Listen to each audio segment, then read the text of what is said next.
The Architect of Time, a Legacy Unveiled. Chapter 4, Echoes of Rome. As the plane touched down in Rome, Thomas arrived in a city where history and modernity intertwined. Ancient ruins stood against modern buildings, cobblestone streets weaved through bustling city blocks, and amidst it all, the echoes of a glorious past reverberated. The Colosseum, the Roman Forum, the Pantheon, each of these sites called out to him. These places emanated palpable energy, telling tales of a bygone era. With every step he took, every stone he touched, Thomas sensed the history. His exploration began with the Colosseum, its grandeur still palpable despite the ravages of time. Walking through its arches and imagining the cheers of a Roman crowd, Thomas pondered how such structures could alter perception of time. Awed by Roman architectural ingenuity and the sense of eternity their structures seemed to embody. Could this be a trace of the architect's work? Next, at the Roman Forum, Thomas traced the rise and fall of one of history's most powerful empires. The ruins told stories of power, ambition, and grandeur, and he couldn't help but wonder if the architect of time had a hand in shaping these events. At the Pantheon, Thomas marveled at the building's perfect design and innovative architecture. The open oculus at the dome's apex, allowing daylight to pour into the interior, seemed to blur the boundaries between earthly and divine, between time and eternity. He speculated on the relationship between the architect's craft and these architectural marvels. As he visited each site, Thomas meticulously documented his observations, sketching structures, taking photographs, and making notes. His focus was unrelenting, fueled by the city's historical aura and the possibility that the architect's legacy might reveal itself. Yet, despite the richness of Rome's history, the architect's influence was still unclear. The city's architectural wonders were captivating, but did they bear the mark of the architect of time? And if so, how could he be sure? The questions multiplied, but answers remained scarce. One evening, while studying the Pantheon's dome, Thomas had an epiphany. The scroll mentioned the architect's mastery over celestial bodies.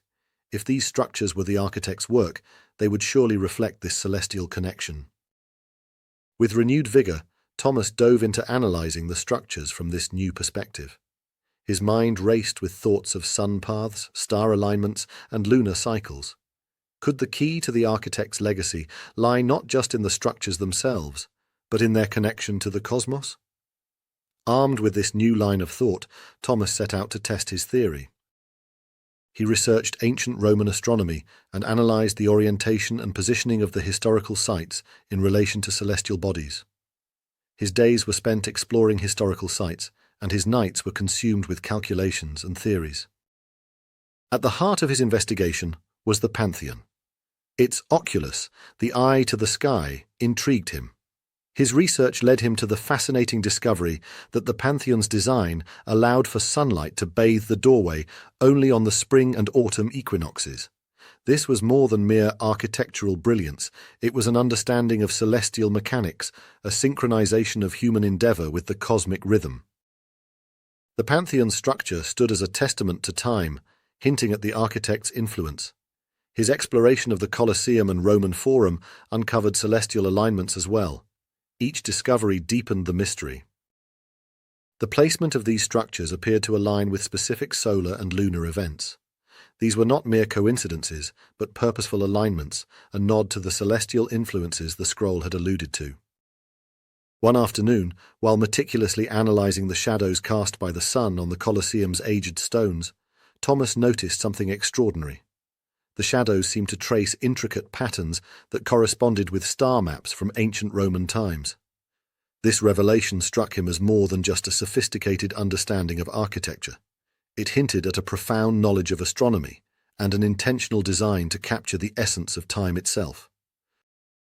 The celestial designs in these structures quietly showcased the architect's brilliance, bridging the earthly and the divine through the harmonious movement of the cosmos. Each pattern told a story of creation and purpose. The more he discovered, the more Thomas was convinced that he was on the right track. The architect's presence was not explicitly visible, but subtly woven into the fabric of Rome's architecture. The connection between time, space, and the cosmos was more than a mere hint towards the architect's presence. It was a shadow of his legacy. However, his discoveries in Rome were just the beginning. Each clue he unearthed was a piece of a larger puzzle. The echoes of Rome had set the stage, and the next act of his quest was calling him. His journey was far from over. Egypt's sand, covered landscapes awaited, promising to unlock further secrets of the architect's legacy. As Thomas boarded his flight to Cairo, he felt the echoes of Rome in his heart, brimming with excitement for the secrets the ancient sands of Egypt would soon unveil. Adventure awaited him in every grain. Eager to explore the mystery further, Thomas aimed to hear the echoes of a lost civilization and uncover more fragments of the architect's enduring legacy. Though the echoes of Rome had long since diminished, their resonance remained a source of inspiration as he embarked on the next phase of his journey.